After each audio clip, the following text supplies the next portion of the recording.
नागपूर सुरत महामार्गाचं काम सुरू होऊन अनेक वर्ष आता लोटली आहेत। त्यापैकी नागपूरपासून जवळपास धुळ्यापर्यंत आणि सुरतपासून जवळपास साक्री आणि त्यानंतर धुळ्यापर्यंतचं काम पूर्ण झालेलं आहे। मात्र धुळे शहरातला जो काही बायपास आहे या बायपासचं काम अद्यापही रखडलेलं आहे।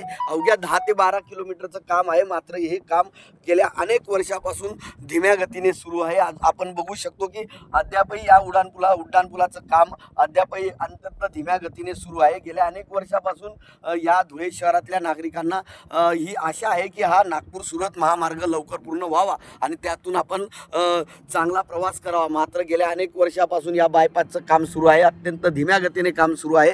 त्यामुळे जो काही जुना हायवे आहे त्या हायवेवर मोठ्या प्रमाणात वाहतुकीची कोंडी होते। विशेषतः चाळीसगाव रोड चौफुलीवर मोठ्या प्रमाणात कोंडी होत असते।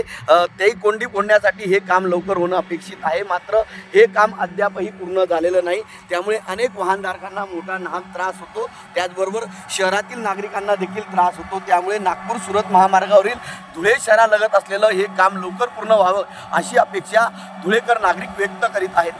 मनीष मासोळे, TV9 मराठी, धुळे।